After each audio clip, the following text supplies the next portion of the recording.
मैं गायत्री परिवार का ही सदस्य हूँ, आप मुझे अलग मत मानना। अगर आपका आदेश नहीं होता तो 18 तारीख तय नहीं करता हूँ। मेरे को 18 तारीख तय करने में बहुत उठक बैठक करनी पड़ी। बस क्योंकि गायत्री परिवार का आदेश था, मैं दिल से प्यार करता हूँ इन लोगों के संस्कार और जीवन को, इसलिए मैं इनके हर आदेश को पालता हूँ। इसमें गुलाब चंद जी कटारिया साहब, मैं संपूर्ण पांडाल की तरफ से उन्हें आमंत्रित करता हूँ। एक बार जोरदार करतल ध्वनि से माननीय गवर्नर साहब का स्वागत करें, अभिनंदन करें। निवेदन परम सदय माननीय गवर्नर साहब। मैं तो क्या है कि इस गायत्री परिवार का बहुत कर्जदार, इन सब कार्यकर्ताओं के बीच में रहते हुए मैंने अपने जीवन को एक सही रास्ते पर लगाने का प्रयत्न किया, और इसलिए मैं गायत्री परिवार के सब लोगों को, भले ये सोचते हो कि मैं महामहिम हूँ, पर मैं जानता हूँ मेरे को ज्ञान देने वाले इन्हीं में से कुछ अध्यापक हैं जिन्होंने मुझे ज्ञान दिया। आज आपका मेरे और मेरे इस क्षेत्र का सौभाग्य है कि डॉक्टर चिन्मयानंद जी पंड्या जी को इस कार्यक्रम में यहाँ पहली बार सुन सका। आपके बारे में जाना तो था, पढ़ा भी था, लेकिन बहुत ज़्यादा नॉलेज नहीं था।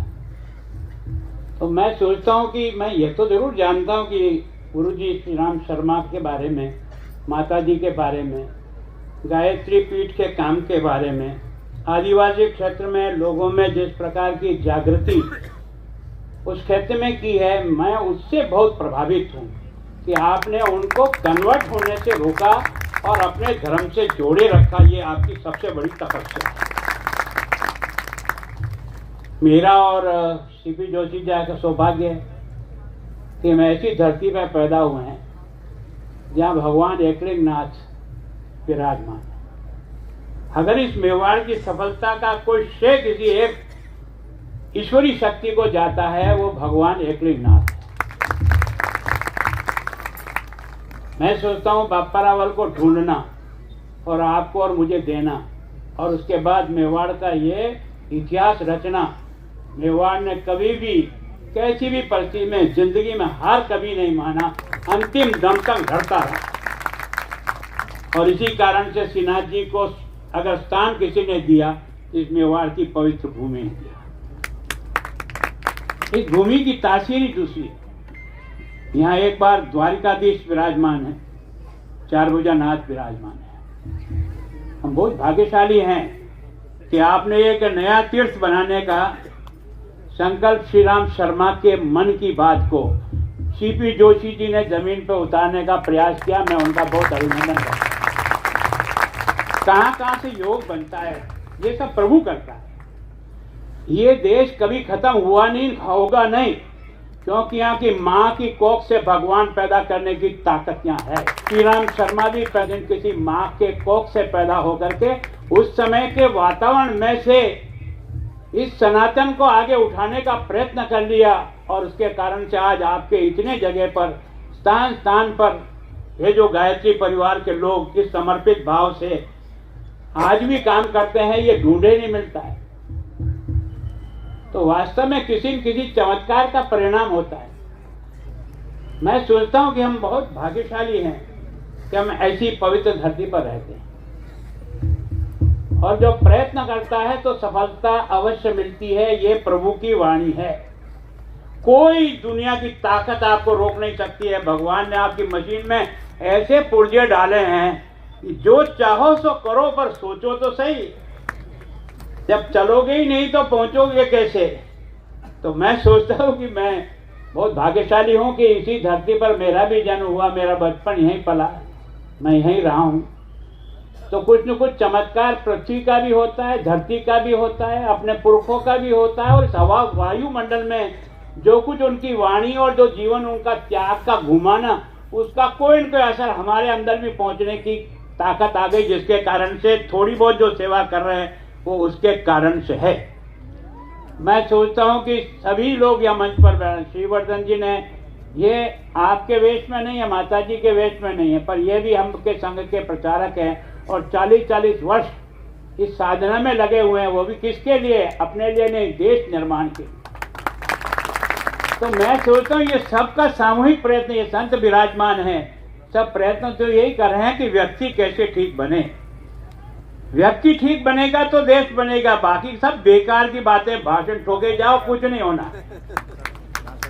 अगर कुछ होगा तो व्यक्ति से ही होगा, और अब तक जो कुछ भी हमको मिला है वो व्यक्ति से ही मिला है। और भगवान राम भी कौशल्या की कोख से पैदा हुआ, ऊपर से उतर के नहीं आया। इसका मतलब ताकत तो है, इसको पहचाने, जिसका उपयोग कर सके उतना उपयोग करने का प्रयत्न करें। बातें कहने के लिए बहुत अच्छी लगती है पर हवा में उड़ जाती है। हवा में क्यों उड़ती है हमारी? क्योंकि उसके पीछे हमारा जीवन की साधना नहीं है। और आप डॉक्टर साहब, आपकी जीवन की साधना है, इसलिए अंदर उतरती है बात। यह है जीवन का समर्पण और त्याग। इसमें से व्यक्ति सीखता है। तो मैं सोचता हूँ हम जो भाषण ठोकने वाले लोग हैं ना, उनको पहले समझना चाहिए कि अपने अंदर कुछ पैदा करो और फिर मुंह से बोलो तो असर होगा, बाकी हवाई जहाज की कैसे उड़ जाएगा, कुछ नहीं मिलने वाला। मैं सोचता हूँ कि आदमी किस दिन बदल जाता है कोई टाइम तय नहीं। आप 20 साल तक बहुत बदमाशियां गुंडे रहे होंगे, लेकिन कोई न कोई ऐसा चुंबक छू जाए, पारस पत्थर, तो किस दिन लोहे को जो है ना वो सोना बना सकता है। मन की स्थिति चाहिए। आदमी के जीवन में परिवर्तन कब आएगा ऐसा कोई ठिकाना नहीं है, पर अगर मन से लगे रहो तो ऊपर वाला देखता है कि बाबड़े को बहुत दिन हो गए यार, सोचते सोचते कुछ तो करना चाहिए। वैसे ही थे। अब आपने, मैं जब मदन जी खड़े हुए, मैंने कहा बहुत ऊंचा कलाकार है, कम शब्दों में मार करता है। मैंने सीपी जोशी साहब, आप इतने सारे, मैंने इनको कई बार सुना है, चुटकने चुटकने में ये सारी बात अपनी सब कह जाता है, जो भी कह दिया रखिए, समझ जाओ। तो वास्तव में मैं इस मेवाड़ की धरती पर गायत्री परिवार का, श्री राम शर्मा जी का और माता जी का बहुत बहुत वंदन करता हूं कि उन्होंने कब सोचा था कि कोई तीर्थ यहाँ बने, और सीपी जोशी ने उसको जगह देने का प्रयास किया, और हम सब मिलकर के उसको जितना जल्दी बना सकें, ये आपका और मेरा सबका सहयोग हो। बहुत बहुत आप सबको मेरी ओर से धन्यवाद, क्योंकि बाकी को धन्यवाद देने की अब जरूरत नहीं पड़ेगी, क्योंकि हम सब ने बात कह दी। मैं गायत्री परिवार का ही सदस्य हूँ, आप मुझे अलग मत मानना। अगर आपका आदेश नहीं होता तो 18 तारीख तय नहीं करता हूँ। मेरे को 18 तारीख तय करने में बहुत उठक बैठक करनी पड़ी, बस क्योंकि गायत्री परिवार का आदेश था। मैं दिल से प्यार करता हूँ इन लोगों के संस्कार और जीवन को, इसलिए मैं इनके हर आदेश को पालता हूँ। इसमें से अधिकांश गुरुजन है जो मेरे साथ रहे हैं, मैंने उनको एज अध्यापक के रूप में भी देखा, और आज वो गायत्री परिवार के एक प्रमुख कार्यकर्ता के रूप में यहाँ देखते हैं। आप सबका भी बहुत बहुत धन्यवाद, अभिनंदन। बहुत बहुत धन्यवाद, बहुत बहुत आभार। परम श्रद्धेय हमारे अपने ही और आदरणीय गुलाब चंद जी कटारिया साहब, जो पंजाब के गवर्नर भी हैं। कार्यक्रम हम अपने अंतिम चरण में है। कई संत महानुभाव वृंद हमारे बीच में है, सभी का आशीर्वाद हमें मिल रहा है। समय